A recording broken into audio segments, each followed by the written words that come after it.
Hey, what's up, everybody? It's your mortgage expert and former underwriter, Devontae, a.k.a. Better Call Brooks.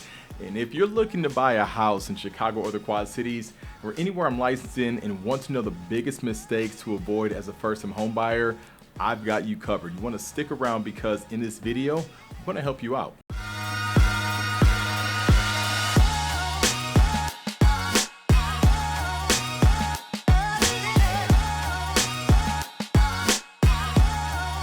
The first mistake that I see is skipping the pre-approval process. Before you even start house hunting, get pre-approved for a mortgage. I've seen it too many times in which clients want to take a look at properties before they even know what they qualify for, and they get so excited about buying a house and they can't make an offer because they aren't pre-approved. If you're working with a good agent, they won't take you out to look at a property until you are pre-approved. They do this to protect your interests. Also, if you're working with a good lender, they will do a pre-approval consultation with you to educate you about the market and set proper expectations to set you up for success. Think about it. Do you think you should take 15 minutes to get pre-approved for a couple $100,000 or even $1 million? Do you think someone really did their job if you received a piece of paper after filling out a few blanks and not even providing documentation?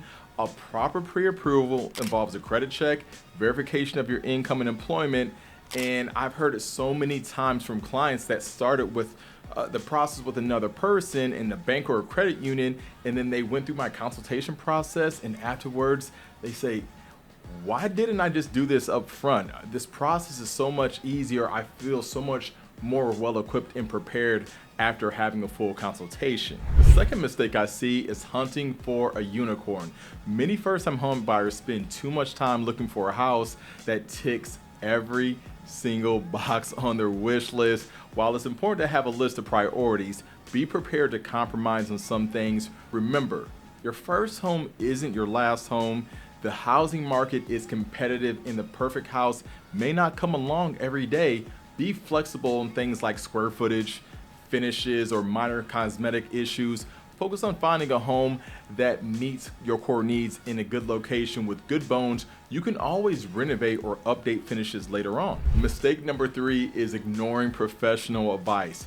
Buying a house is a complex process with many moving parts. Skipping professional advice from a qualified real estate agent, a home inspector, and your lender can be costly because an agent can guide you through the competitive market, negotiate on your behalf, and connect you with other valuable industry professionals and help you understand complex paperwork. A home inspector can uncover hidden problems with a property that could cost you thousands of dollars down the road. And a pro tip, don't find your home inspector on Groupon. Just remember that. And while it may seem like you can save money by going at it alone, the expertise of a proven professional are worth their weight in gold. Another pro tip, to be careful on taking advice from friends and family members that aren't in real estate or the mortgage world. They mean well, they really do, but often their advice is anecdotal and it may not correlate to your situation or the current market. Working with trusted professionals can prevent you from making expensive mistakes that can be very costly. Mistake number 4 is forgetting closing costs. The purchase price isn't the all-in price you pay when you buy a home. You have to factor in closing costs for things like property taxes, homeowners insurance, title fees, and loan origination fees. These things can add up to thousands of dollars, so be sure you budget for them accordingly. Closing costs can vary depending on the loan type you get and the location of the home. First-time home buyers often think that lenders control closing costs. We don't.